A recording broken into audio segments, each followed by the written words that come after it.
Welcome back. Today we are tackling the House Robber 2 problem. This is a classic dynamic programming challenge often asked in technical interviews. It builds directly upon the first House Robber problem, but adds a tricky twist that changes how we approach the solution. Here is the mission. You are a professional robber planning to rob houses along a street.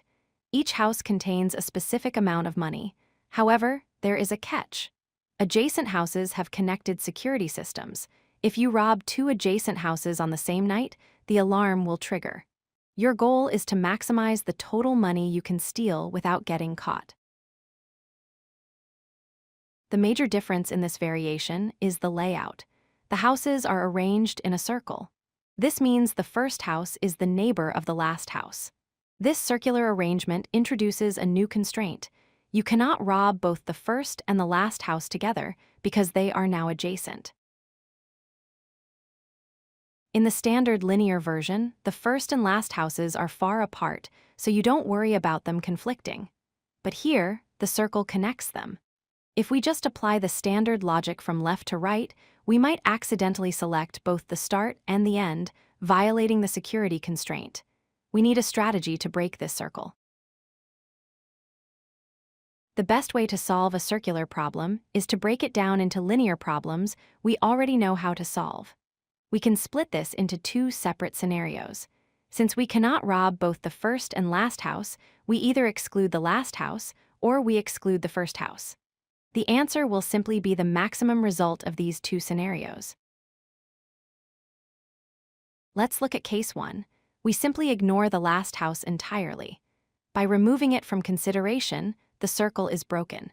We are left with a linear row of houses from index 0 to index n-2.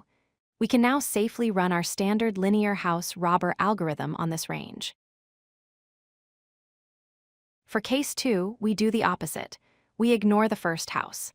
This leaves us with a linear range from index 1 to index n-1. Again, the circular dependency is gone, and we can solve this using the standard linear algorithm. To solve these linear subproblems, we use the standard dynamic programming recurrence. At each house, we decide to either skip it and keep the previous maximum, or rob it and add its value to the maximum from 2 houses ago. We repeat this for every house in the range.